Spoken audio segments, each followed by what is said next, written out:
Hello everybody, this is a Cedrus deodara or Himalayan Cedar Golden Horizon, hence its slightly yellow cast, almost a bit sickly, but I'm hoping it's just, as the name suggests, it's Golden Horizon, that it has that yellow cast naturally. It's been in this pot since I got it as a Father's Day present, not last year but the year before, and I want this year to get it out of this pot. I don't know, it's full of liverwort and various other weeds and things which are strangling the tree, and I want to get it into some better bonsai compost and get the tree growing well. I am still thinking of it being a semi-cascade tree in this plane, and this piece was being grown on as a sacrifice branch, and so I'm going to be cutting back quite hard on some of the top growth up here to try and encourage some more growth down here. So let's give you a quick 360 of the tree.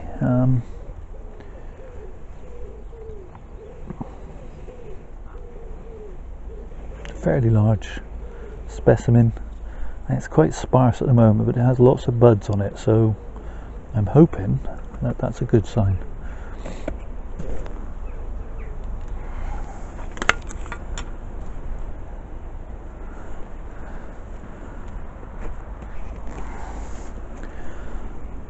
Okay, so that's the ball thrown for Cooper, and let's get this tree out of the pot. And I haven't got a suitable semi-cascade pot for this tree, so I am going to be putting it back into this pot. But this is the original compost that it was grown in the nursery in, and as you can see, it's become very compacted on the top. A lot of this awful stuff grown on the top that's just terrible, bad for the tree. It's keeping all the air and the oxygen away from the roots.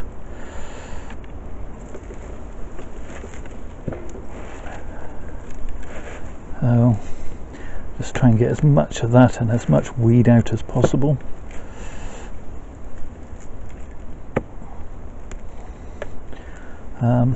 And actually have a look at the nabari on this tree for the very first time since we got it. So that's quite interesting.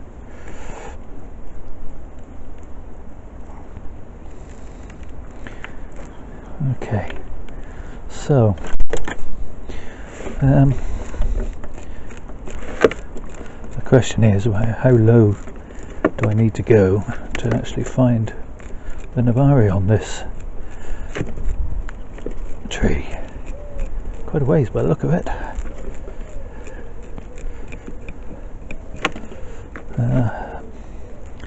No, this it's a bit of old stick. Presumably from when that label was in the pot, must have broke off at one point and another one substituted, or the same one pushed in a bit further perhaps. Okay, so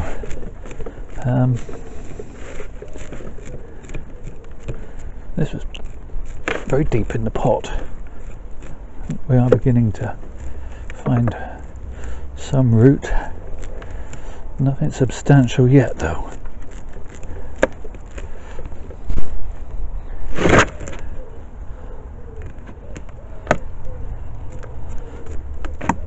At least the roots I am finding look nice and healthy. So a lot of this white root, I don't know how well that's showing up on camera, is actually from the weeds that were in there.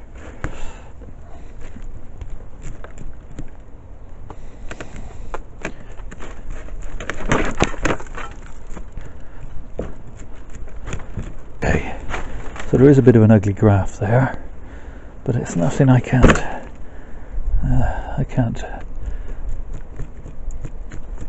it's not that bad. I can live with that. So it's a reasonable little Nabari there, better than I'd feared it would be. You see the compost this thing was in is full of these big chunks of something that's not really doing the tree any real good. So I'm going to continue on round now.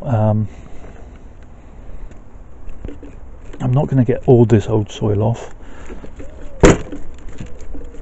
enough of it so that I can get the trees to begin to root out into some of my own bonsai substrate, and then over the years we'll gradually get rid of the whole of this gacky stuff in favour of the new substrate. But sometimes that can check a tree quite badly if you try and do it all in one go. It's better to do it piecemeal, as it were. So I'm going to turn the camera off, continue on with this, and you'll come back in a minute. Okay, so I've managed to get rid of quite a bit of that soil, and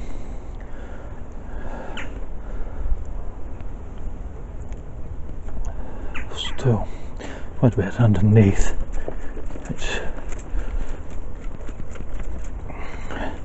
just loosen up a little bit, and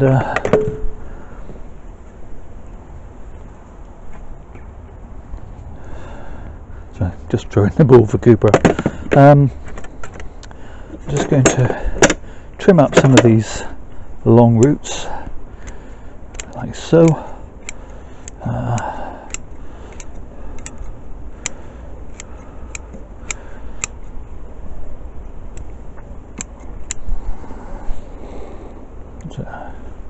A root that's insisting on going upwards there, so I'm going to get rid of that one. We have a reasonable radial root system, which is grand, and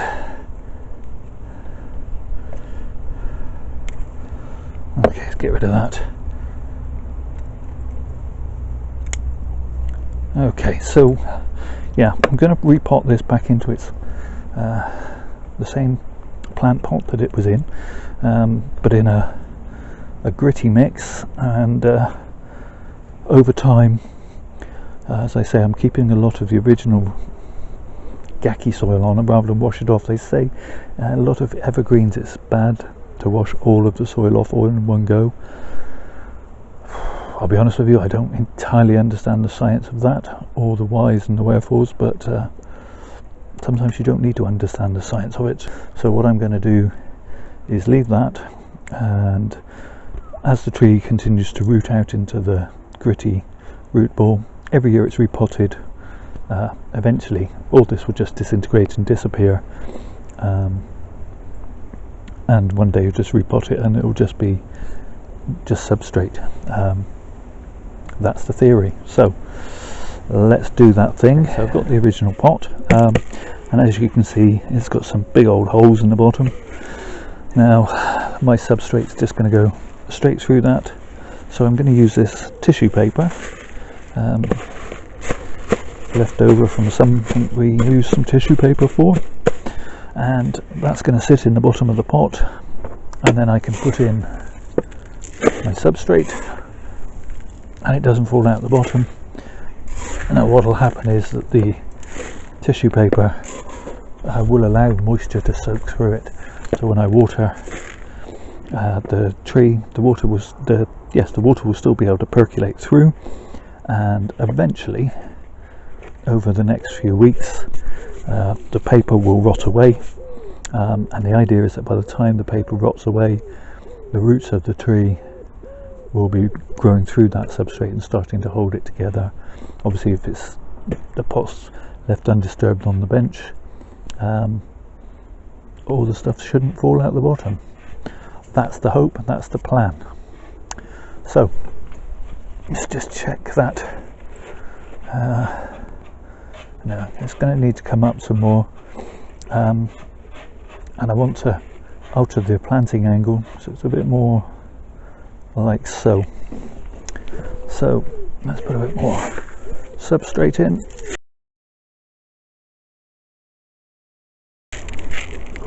Okay, and then the tree can go in,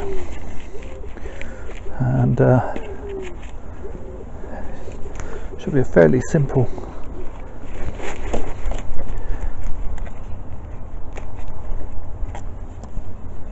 to just fill in with the substrate.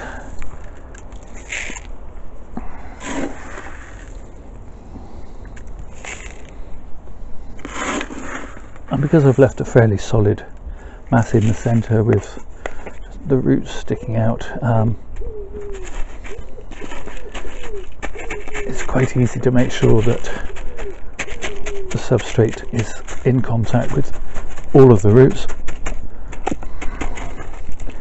and that the tree is sitting quite solidly in the pot. Obviously it will need a bit of protection from any strong winds or frosts, although we haven't got any frosts predicted for the next fortnight at least, which is good. Okay, so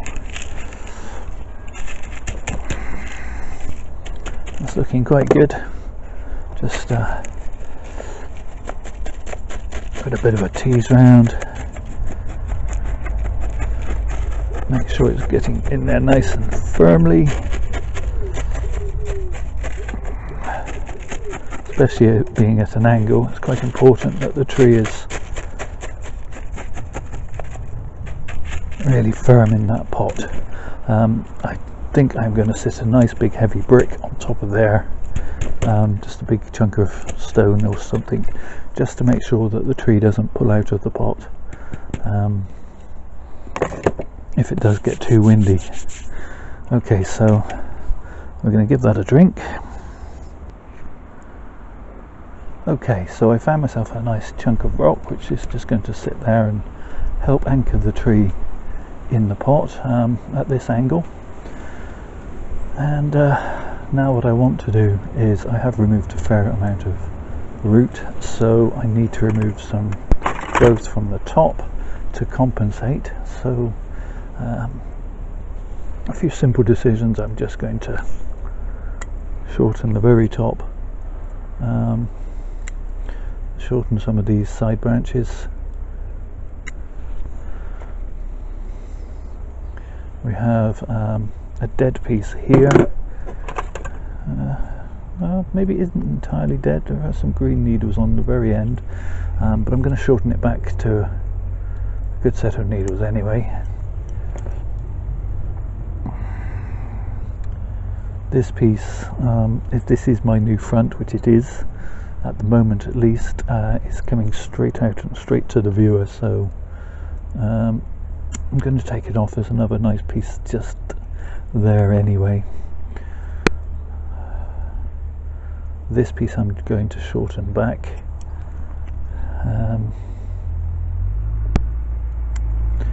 Shorten it back to there.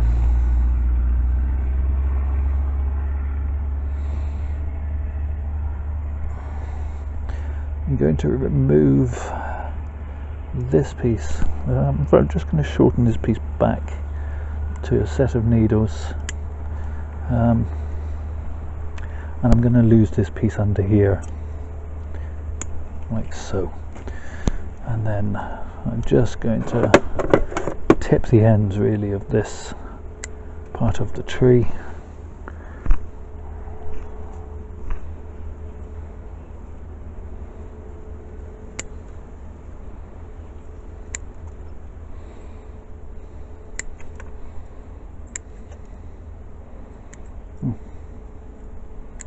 Better. Okay, so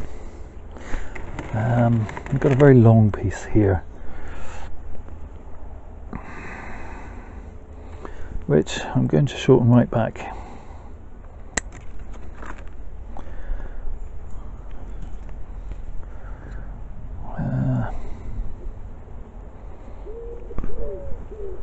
I don't like this piece. Let me move you in a little so you can see better. We have two branches coming out and then basically growing one away from the other. And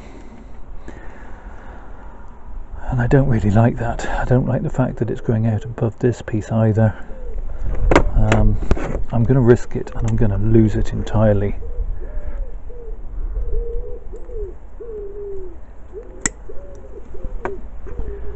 In favour of that piece. And I'm going to shorten this piece back quite hard.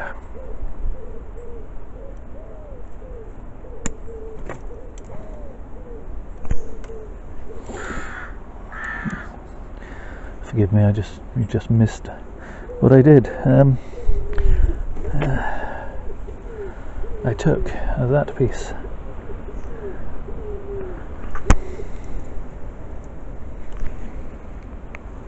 away entirely. Now I've got to deal with this big back branch, and again I'm going to lose the biggest chunk of that.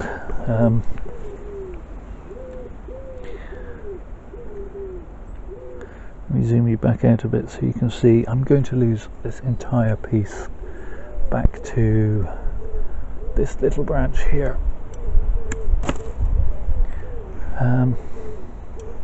And I'm going to shorten these pieces.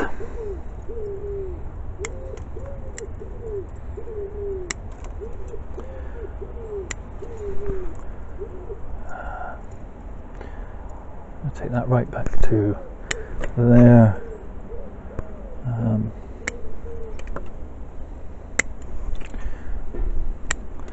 Okay, so that might seem like quite a lot has been cut off this tree. In fact, it does look quite sparse, and I really hope I haven't killed it. Only time will tell. Obviously it was ailing in that pot full of silt almost, needed to come out of that. Time will tell if this has been a good decision, cutting all this growth off. But it does have new buds coming, so hopefully this will cause a few more to pop forth and the tree will respond well.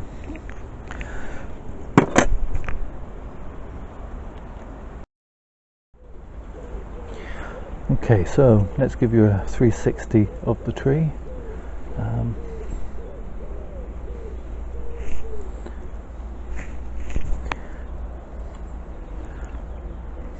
As I say, time will tell whether I've been too hard on this tree, but I think I've done just about the right amount of work. I still think I need to take a little bit more off here, back to there, but I think if I did that now, then I would impede the health of the tree. So I'm going to leave some bits on that I would cut off if I didn't care if the tree lived or died, but I do. So yeah, so that's about it for this tree for today. Thank you all for watching. Please do take care of yourselves.